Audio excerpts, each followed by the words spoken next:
اعوذ باللہ من الشیطان الرجیم بسم اللہ الرحمن الرحیم۔ السلام علیکم ورحمۃ اللہ وبرکاتہ۔ آج کا جو ہمارا لیکچر ہے وہ حقوق العباد پہ ہے۔ جیسا کہ آپ کو پہلے بتایا گیا ہے، حقوق حق کی جمع ہے۔ حق ایسا کام جو ہم پر کسی دوسرے کا لازم ہو وہ حق کہلاتا ہے۔ مثال کے طور پر والدین کی خدمت کرنا یہ ہم پہ لازم ہے، ان کا حق ہے، ہمارا فرض ہے۔ شوہر کے لیے بیوی بچوں کے حقوق پورے کرنا، ان کی ذمہ داریوں کو اچھے انداز میں پورا کرنا ان کا حق ہے، ہمارا شوہر کا جو وہ فرض ہوگا۔ یتیم، بیوہ، اساتذہ، مہمان، یہ سارے کے سارے اولاد، ماں باپ، ان سب کے حقوق ہم پر لازم ہیں، جو کہ ہم نے زندگی میں پورے کرتے بھی ہیں اور ہم نے پورا کرنا بھی ہے ان کو۔ بیواؤں کے جو حقوق ہیں، عرب معاشرے میں بیوہ عورت ایک جانور کی طرح سمجھی جاتی تھی۔ یہودیوں میں یہ رسم تھی ان کی، اگر کسی عورت کا، شادی شدہ عورت کا شوہر فوت ہو جاتا تو وہ عورت اس کا جو بھائی ہوتا اس کی ملکیت میں چلی جاتی۔ ہندو تو اس سے بھی 2 قدم آگے نکلے، وہ کہتے ہیں کہ ہم نے تو اسے زندہ رہنے کا حق بھی نہیں دینا، یا تو وہ شوہر کی جو چتا اس کے ساتھ ہی جل مرے، نہیں تو ساری زندگی لعنت اور نحوست کی علامت بن کر وہ گزار دے۔ لیکن اسلام نے اور نبی کریم صلی اللہ علیہ وسلم نے بیواؤں کو ان کے جس کی وہ حقدار تھی وہ حقوق دیے۔ خاندان کی وراثت میں اور خاوند کی وراثت میں اسے باقاعدہ ایک حصہ دیا گیا۔ حق مہر لازم قرار دیا گیا۔ خاوند کی وفات کے بعد جو تا زندگی سوگ تھا، مختلف مذاہب اور مختلف جگہوں پر اسلام نے ختم کر کے 4 ماہ 10 دن یعنی 4 مہینے 10 دن مقرر کیا۔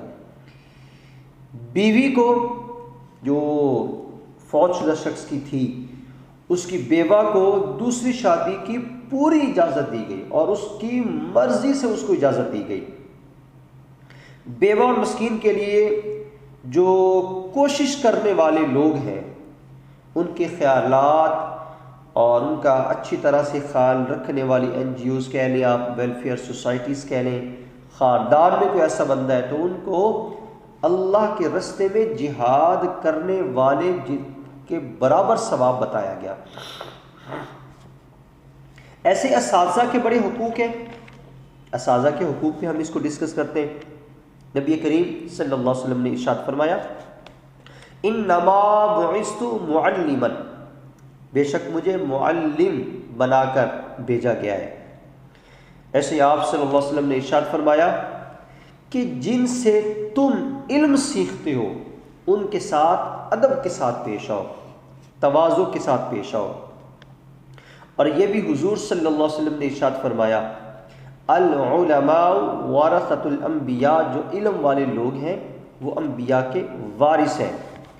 تو صحابہ کرام بھی نبی کریم صلی اللہ علیہ وسلم کا بحیثیت معلم، بحیثیت استاد، بحیثیت ٹیچر ان کا ادب کیا کرتے تھے، ان کا احترام کیا کرتے تھے۔ ایسے آپ صلی اللہ علیہ وسلم کا ہر حکم بجا لانے کو اپنی خوش قسمتی خیال کرتے اور اپنی آواز کو نبی کریم صلی اللہ علیہ وسلم کی آواز سے بلند نہیں کرتے تھے۔ یہ ان کا طریقہ تھا صحابہ کرام کا، یعنی حضور کی ذات کو بطور استاد بھی ایک وہ رسپیکٹ دیتے تھے جس کے وہ حقدار تھے۔ ہمیں بھی چاہیے ہم اپنے اساتذہ کو اتنی رسپیکٹ دیں، اتنی عزت دیں۔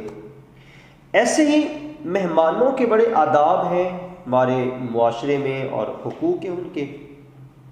نبی کریم صلی اللہ علیہ وسلم کا ارشاد ہے، من کان یؤمن باللہ والیوم الآخر فلیکرم ضیفہ، جو اللہ پر اور آخرت کے دن پر ایمان لاتا ہے اسے چاہیے وہ اپنے مہمان کی عزت کرے۔ تو اب یہ عزت جو ہے یہ حضور صلی اللہ علیہ وسلم کی طرف سے ان کو دی گئی، تو ہمیں چاہیے کہ ہم ان کو وہ عزت دیں جس کے وہ حقدار ہیں، جس کے وہ حقدار ہیں۔ ایسے پڑوسیوں کے اگر ہم معاملات کو دیکھیں تو انسان کی خوشی کا دار و مدار اس کے قریبی لوگوں کے رویے پر ہوتا ہے۔ اگر وہ ایک دوسرے کے آرام اور دکھ سکھ کا خیال رکھیں گے تو ان کی زندگی پرسکون ہو جائے گی اور اچھا معاشرہ بنے گا۔ ہر مہذب معاشرہ قریبی رشتہ داروں، ہمساؤں کے حقوق کی ادائیگی پر زور دیتا ہے۔ اللہ تعالیٰ قرآن پاک میں ارشاد فرماتا ہے، اور ماں باپ اور قرابت والوں اور یتیموں اور محتاجوں اور رشتہ داروں، ہمسایوں اور اجنبی ہمسایوں کے پاس بیٹھنے والوں اور مسافر اور وہ لوگ جو تمہارے قبضے میں ہیں سب کے ساتھ احسان کرو۔ تو ناظرین، حقوق العباد یہ اساتذہ کے لیے، پڑوسیوں کے لیے، والدین کے لیے، یتیموں کے لیے، بیواؤں کے لیے، ہر ایک کے لیے ہمیں چاہیے ہم ان کے حق ادا کریں۔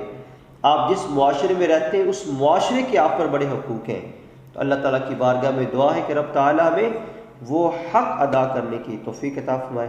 والسلام۔